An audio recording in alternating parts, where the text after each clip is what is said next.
Ready na ba kayo mambasag uli ng mga pangarap ng Duterte? Mambabasag uli tayo ng pangarap ng Duterte, guys.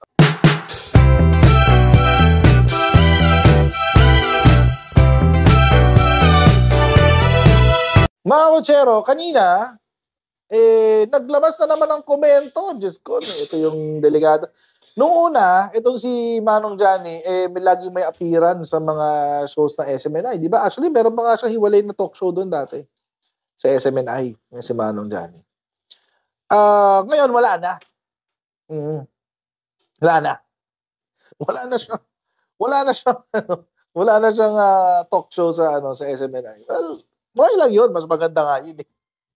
Mas maganda nga yun wala siyang talk show. O, wala siyang talk show doon. Kasi, sinisira lang niya ang kanyang kredibilidad pag nandun siya. Pero kanina, nagpa-interview siya sa isang radio interview, hindi minention. Oo. Basahin natin yung sinabi ng balita tungkol dyan. Ito kasi sabi ni JPE, ni Juan Ponce Enrile. In a radio interview on Thursday, February 20, 2025, Chief Presidential Legal Counsel Juan Ponce Enrile expressed concerns over the Philippines' approach to the West Philippine Sea during former President Rodrigo Duterte's administration. Ayan na nga ba? Ito na naman. Magagalit na naman ang mga DDMs kay Manong Johnny. Magagalit na naman sila kay Manong Johnny, guys. Bakit? Ano ba kasi sinabi ni Enrile? Sabi niya kasi, yan. Si President Digong, presidente na yan, malapit kay Xi Jinping. Ayun! Huli ka, Malbon. Ngunit doon sa panahon niya, meron tayong peaceful relation sa China. Pero hindi niya naayos ang national interest natin sa West Philippine Sea. Kaya hanggang ngayon, problema. Ayan na nga ba sinasabi natin. Mga kutsero, ito pong komento na to ay bunsod sa panibagong harassment na ginawa ng China sa BFAR airplane. Binuntutan siya ng helicopter ng plan ng People's Liberation Army Navy at tinabihan, malapit lang as in. Halos kadikit. Magkalapit lang. Parang 10 meters lang yata, sabi. So, hanggang ngayon, problema pa rin yan. Actually, may nakakita nga akong comment dito. Natawa ako eh. Ito, totoo. Kung sino man to, sabi niya, wala naman kasi makakapag-ayos. Kaya usapan, maintain the status quo. Si Pinoy nagpalala kasi binvisit nila ang China. GMA was the most engaging president with China with the aim of joint benefits from Spratlys. Ayan, sabi niya. Kung sino man siya. Alam niyo, mga kutsyer, naiintindihan niyo ba yung status quo? Ito mga DDMs na to, hindi ko naiintindihan kung alam nyo yung ibig sabihin ng status quo. Status quo, ibig sabihin nun, mga kutsero, i-maintain kung ano yung nandiyan na, sa Tagalog. Hindi na yun. Yun na yung status quo. Ipapanatili natin kung ano yung nandiyan na. Yun ang status quo. Ang question, sino ho ba ang palit ng status quo? The status quo before pre-Duterte was walang militarized islands dyan. Yun yung status quo. Walang militarized islands. Yun ang kasalukuyang naroon. Pre-Duterte yun pre-Duterte. During Duterte, ayan na, nagtayuan na ng militarized islands. Pinadurog yung bundok sa Zambales. Pinatabunan yung isang isla dyan. Sa may Scarborough. Ngayon, militarized na. Ilan ang militarized features dyan sa West Philippine Sea? 4? 3 o 4? Sino ang nag-militarize? Pilipinas o China? China. China nag-militarize. So, who changed the status quo? Sino ang nagbago doon sa kasalukuyang umiiral na environment sa West Philippine Sea? China ang nagbago ng status quo. Ngayon, ang status quo, ang present status quo, mga kutsero, ay militarized islands ng China. Kaya nga lagi sinasabi ni China kapag nag-uusap dyan sa ASEAN, let us maintain the status quo. Let us maintain the status quo. Bakit? Because the status quo is that China is in control of the islands. Yun ang status quo. Pag binago mo yun, anong kabaliktaran nun? Pag binago mo yun is, China will lose control of the islands. Itong mga DDM sa to, hindi ko alam kung saan hinuhugot ang common sense itong mga to.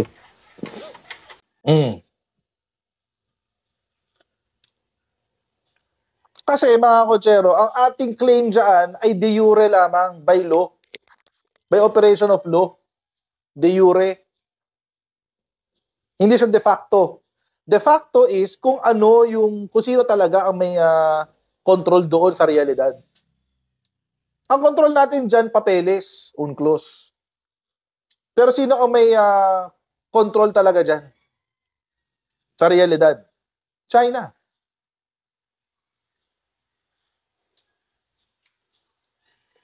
Yun ang de facto, yun ang status ko. Kaya nga kapag hindi ko talaga alam kung naiintindihan na itong mga DDFs yung pinagsasabi nila eh. Kasi yun ang status quo. Si China ang may control, de facto control of the islands. De facto control of the EEZ, of the Philippines. Tapos, sabi ni Tony Gadanghari, tapos meron ka isang kongresista sasabihin, katang isip lang. Katang isip lang naman yan eh. Fake news yung kiniklaim natin, fake news yan eh. Urur.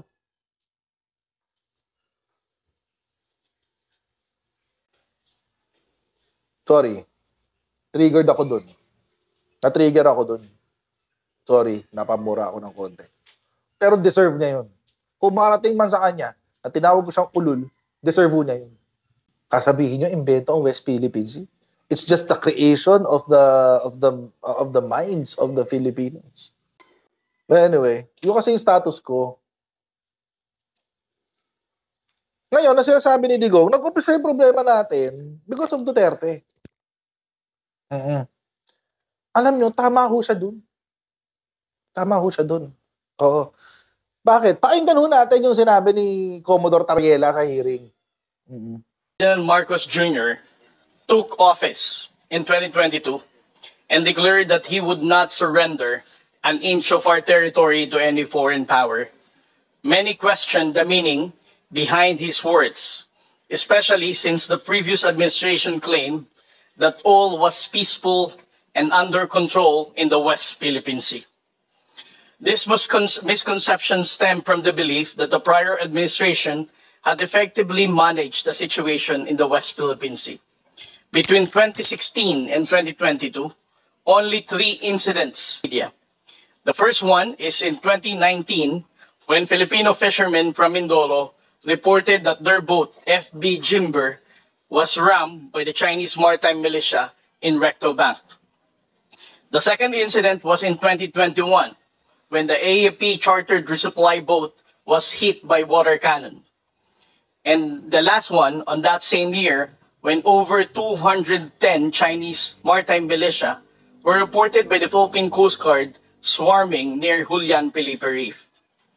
The limited reporting of these incidents, combined with the narrative that the former president's diplomatic effort had successfully convinced Xi Jinping to allow our fishermen to operate freely, contributed to the false sense of security among the Filipino people regarding the West Philippine Sea.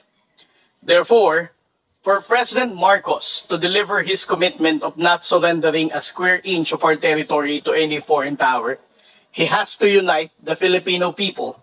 And the only way that we can unite our highly polarized country is to awaken their sense of patriotism with the right information. Correct. This is the reason why the Transparency Initiative of the National Task Force West Philippine Sea was launched in 2023. And it has 2 main objectives. First, it aimed to raise awareness among the Filipino people about the realities in the West Philippine Sea, emphasizing why these issues matter, and outlining the legitimate basis of our position It is important to highlight that President Marcos' commitment of not surrendering is a goal that may be challenging if Filipinos lack enough understanding of what we are fighting for. Tama. It is an open book that President Bongbong Marcos has inherited a nation where fake news and disinformation have dominated the discourse surrounding the West Philippine Sea issue. Congrats sa Troll Farm Secondly, Digong. the Philippines sought to expose Chinese aggression to help the global community to recognize that there exists a powerful nation in this region that disregards international law, jeopardizing peace and stability in this part of the globe. We wanted the world to understand that the Philippines' struggle in the West Philippine Sea is not merely about our maritime jurisdiction. It is a fight for everyone who supports a rules-based order and believes that international law serves as the equalizer for all nations, regardless of size. Fortunately, over the past 2 years, we have successfully achieved our objectives. Regarding the awareness of the Filipino people, a Tama. recent survey conducted by Okta Research revealed that 84% of Filipinos support the national government's efforts to defend and assert our maritime rights in the West Philippine Sea. Yun. Additionally, a Pulse Asia poll indicates that 7 out of 10 Filipinos are unlikely to support pro-China candidates in the upcoming 2025 midterm election. Baka nasaktan si Marcoleta na naman dyan. Oo, harap-harapan sila ni Marcoleta noong mga panahon na yan. However, as we have successfully countered fake news and established a strong factual narrative in cyberspace, we have seen a significant increase in pro-China trolls. This True. has only strengthened the resolve of the National Task Force West Philippine Sea to be more transparent in exposing China's actions, as no amount of falsehood can prevail against the truth. Despite our efforts, social media platforms, as reported by the DICT in the last committee hearing, have become the primary medium for these trolls to disseminate disinformation and fake news, reaching a large portion of our population. The narrative of these trolls can essentially be categorized into 5 main arguments. First, they claim that our legal standing in the West Philippine Sea is weak. They undermine the 2016 arbitral award, and they even asserted that the PRC holds a much more justifiable historical claim with regard to their 9-, now 10- invento. lines. Secondly, they present a distorted version of events, echoing China's narrative that incidents occur due to Philippine actions that resulted to vessel collisions, for example. Binangga na tayo, papalabasin pa ng trolls, Philippine Coast Guard ang may kasalanan dahil tayo daw nabangga ng China Coast Guard. Third, they argue that the Philippines' decision to stand firm against the People's Republic of China's aggression is merely dictated by the United States, suggesting that our transparency efforts are actually orchestrated by the Americans under the guidance of Ray Powell. Fourth, they even employ a defeatist argument, claiming that we are powerless against China and that insisting on our rights Bado yan. could even Lagi lead yan. to war, and it would be easy for China to invade the Philippines in just a matter of days. Lastly, they contend that the tensions in the West Philippine Sea have only escalated under the current administration of President Bongbong Marcos. They said that there were no such tensions during the time of former President Duterte. Another damaging tactic employed by pro-China trolls is to attack the messenger. When we launched our transparency initiative aimed at exposing Chinese aggression in the West Philippine Sea, I was relatively unknown, having just returned from Tokyo after my PhD studies. However, as we gained traction the weeks following our launch, I became a target for these trolls who sought to tarnish my reputation as a Philippine Coast Guard spokesperson for the West Philippine Sea. They unearthed and amplified the fact that I was a discharged cadet from the Philippine Military Academy, that I was not able to graduate from PMA. And they even attempted to portray my postdoctoral fellowship in Washington as the time of my recruitment as a pawn of the United States government. Their attacks even escalated, labeling me as a pro-US lapdog and even a CIA recruit. Ganyan naman That sila. even my mother is having a difficult time to understand dahil wala daw po sa mukha kong maging CIA. Eventually, they fabricated another lie, alleging that I was even receiving a $4 million talent fee from the US Embassy. Oh, $4 million. Kung may $4 million akong talent fee, Ba't ka kahit pa isang bayad lang, hindi na Coast Guard? siguro ako haharap sa Kongreso ngayon. Ba't ka pa magko-Coast Guard? When that failed to damage $4 my million? reputation and public confidence in me, they even went further, concocting a story that I visited personally the residence of Speaker Romualdez to receive 3 black bags. Although hindi nila sinabi kung ano ang laman ng black bags, but for the record, I don't even know the address of Speaker Romualdez. While these lies are absurd, and they're not only frustrating, but also deeply unfair to my family, I am committed to my role in exposing Chinese aggression and raising awareness among the Filipino people so that we can unite as one nation with a renewed sense of patriotism. My efforts are not motivated by the Americans, nor for any political ambition. My dedication is for the future generation of Filipinos. The awareness we instill in today's youth will reshape the future direction of our struggle in the West Philippine Sea. Maraming salamat po, Mr. Chair. Yun. So, first and foremost, kung may napansin ba kayo sa mga sinabi ni Commodore Tariela, the giveaway is yung mga nag-aakusa sa kanya. Kilala naman natin lahat yun eh. Yung mga nag-aakusa sa kanya, most of them are DDS vloggers. Kaya nga nandiyan siya sa hearing ng fake news, DDS fake news eh. Ayoko sabihing fake news lang kasi DDS fake news kasi sila talagang gumagawa ng fake news eh. Kaya nga nandiyan siya eh. Kasi it was found out nung nakaraang hearing na China has been influencing ang Pilipinas sa pamamagitan ng mga vloggers. Gumagamit sila ng fake news sa pamamagitan ng vloggers at pinipilit ng impluwensya ng Pilipinas, especially sa ating pananaw dyan sa West Philippine Sea. Kaya nandiyan si Tariela. Ngayon, ano ba kasi ang totoo tunay na nangyari? Number one, ito nga, in-expose nga ni Commodore Tariela na nagpabaya ang Duterte administration sa West Philippine Sea. Nagpapatunay lang yan, mga konsyero, na tama ang sinabi ni Juan Ponce Enrile. Uy, mali, ito. Ni Juan Ponce Enrile.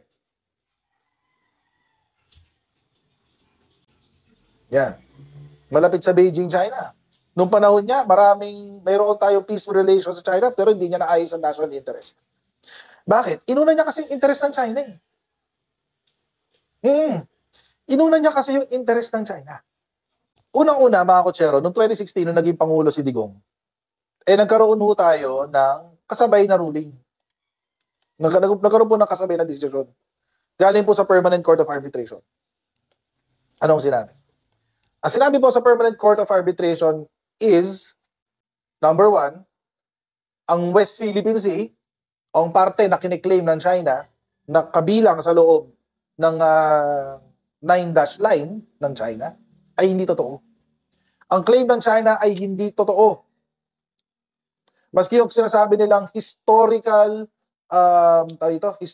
basis ng kanilang claim ay hindi totoo. Bakit? Kasi mababasa nyo ho dun sa PCA ruling ho mismo na sinabi ho ng Permanent Court of Arbitration na hindi porke dumaan ka dyan, hindi porke nangisda ka dyan, hindi porke ikaw ay nagtayo ng mga pahingahan ng inyong mga mangingisda, teritoryo mo na yan.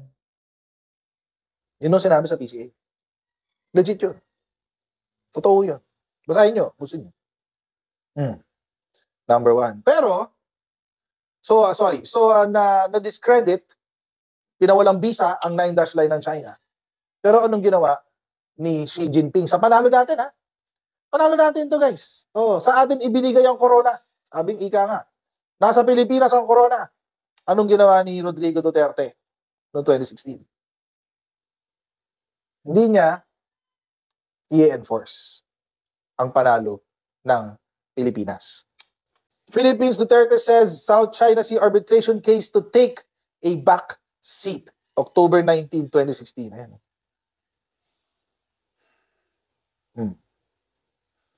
Duterte arrived in Beijing on Tuesday with at least 200 top business people to pave the way for what he calls new commercial alliance amid deteriorating ties with a longtime ally, the United States, sabi niya. It has to take the back seat, sabi niya. Actually, meron pa nga kwento si Rodrigo Duterte, hindi ko lang makita yung article. Pero, meron pa akong statement si Rodrigo Duterte na inoferan siya ni Xi Jinping. Sabi sa kanya, wag mo na i-enforce yung PCA ruling. Bibigyan kita ng negosyo, 60-40 tayo. 60 sa Pilipinas, 40 sa China. Lahat ng natural gas, lahat ng minerals na makukuha dyan, 60-40 tayo. Yan ang sabi ni Xi Jinping. Di natin alam. Baka yun ang meet siya ng secret agreement. Di natin alam. Pero umpisa pa lang, mga kutsero. Imagine, 2016 pa to. October 19, 2016. Kakahalal lang sa kanya yan. Kakahalal pa lang sa kanya yan. July siya umupo eh. July 1, 2016. July, August, September, October, 4 months. 4 months into his administration, pinabayaan niyang mapanis ang arbitral ruling. Di lang yan. 2 years later, bumalik siya ng China. 2 years later. At naglabas siya ng isang statement. Sabi niya, I love Xi Jinping. I need China more than anybody else. Ay, tutang-tuta ang gago. Again, pardon my French. I usually don't cuss in my live streams. Kaso nga lang, pag-usapin kasi ng West Philippine Sea, alam nyo, dapat lahat tayo magalit. Lahat ng kumakampi sa China sa usapin ng West Philippine Sea, dapat kagalitan natin. Kasi mga makabagong makapili sila. Pinaglalaban nila yung interest ng hindi naman na tinitirhan na bansa. Well, I guess unless ikaw ay love na love mo lang talaga si Rodrigo Duterte at ikaw ay nagpapakaangat, nagpapakatanga, or bayad ka. Bayad kang magkalat ng fake news. Sabi ni Rodrigo Duterte. I just love Xi Jinping. He understands my problem and he's willing to help. Sabi niya. Of course, China is a very important ingredient there. You factor almost everything from a hard start, but money, of course, it would not be enough. Every day, the cost of money goes up. That's the problem. So you may have a pricing today far different from what was last week. I would say I need China more than anybody else at this time in our national life. I need China. I will not say something which is not true. Wow. Talaga? Mahilig si Digong sa ganyan eh. Mahilig si Digong sa ganyan. Totoo lang. Sa totoo lang tayo, brot. Totoo lang tayo. Sa totoo lang. Totoo lang. Totoo ang sinasabi ko, brot. Ano? Sinungaling ka, Digong. Nuknukan ka ng sinungaling. Ikaw ang pinuno ng mga makabagong traidor ngayon. Ikaw ang pinuno ng makabagong makapili. Tingnan nyo naman pinagsasabi niya dito. Ang problema daw niya pera eh. Kailangan ko ng pera. Yun ang problema ko, pera. Pera. O saan niya yun yung resulta ng pera na yan? Saan napunta ang resulta ng pera? Nasaan ang resulta ng pera? Meron bang tulay na naipatayo? Wala. Kalsada? Wala. Tren? Wala. Meron pala 3 tulay. Sorry. Baka ma-fact check ako. May 3 tulay. Pero yung iba, saan napunta? Alam nyo, mga kutsero, kung gaano kasisiba itong mga Chinese na to. Itong Chinese Communist Party. Pumayag si Rodrigo Duterte na mag-construct sa Pilipinas. Pumayag. Ano sabi ng Chekwa? Pupuntuhan lang namin yan pero kailangan Chinese employees. Ay, walang yan. Chinese employees. Alam niyo ba labag sa Constitution yun? Nung pinayagan na yun ni Rodrigo Duterte. Kasi sa Constitution, mga kotsero, kapag merong partnership between a foreign state and the Philippines, number one, 60-40 ownership. Pangalawa, kung may local talents, kukuha ka ng talento sa Pilipinas, hindi sa ibang bansa, hindi dun sa source state. Dito nangyari, baliktad. Tinayagan ni Rodrigo Duterte na yung mga mag-iempleyado dito sa Pilipinas na construction worker ay mga Tsekwa. So, ibig sabihin, hindi sila nagbabayad ng buwis dito sa Pilipinas. So, wala silang naipasok economically. Nagpasok pa kayo ng Pogo, pinasok niyo pa yung mga sindikato dito sa Pilipinas, anak-anak tipaklong. Yan ang dulot. Yan ang dulot ng Rodrigo Duterte sa bansa. Tapos gusto niyo pa mga DDS, ipapasok namin ng anak niya sa pagkapresidente. Hindi naman ulit yun. Last na yun. Last na yun. Nung nagbulan dito, last na yun. O, ito pa. Sabi niya sa arbitration ruling, papel lang yan. Papel lang yan. Hindi ko ma-play kasi walang audio kapag pinlay ko dito. Papel lang yan. Sabi niya, iyang papel sa totoong buhay between nations, iyang papel na yan, wala yan. Kung sino yung tigas, US, Britain yan, pag ginusto nilang gawin yan, tayo nanalo. Ngayon, pagdating ko ang barko nandiyan sa West Philippine Sea. China boat. Ship tayo, wala na. Parang medyo Chinese ang dating nito. No? Tayo nanalo. Ngayon, pagdating ko ang barko nandiyan sa West Philippine Sea. China boat, ship tayo, wala na. Sorry kung merong China na nanonood sa atin. Sorry lang. Anyway, tuloy natin. So, ganun na nga. Basura lang daw yun eh. Sabi niya, piece of paper, it's a scrap of paper. Sabi ni Rodrigo Duterte. Scrap of paper, pero nung huli, binawi-bawi mo.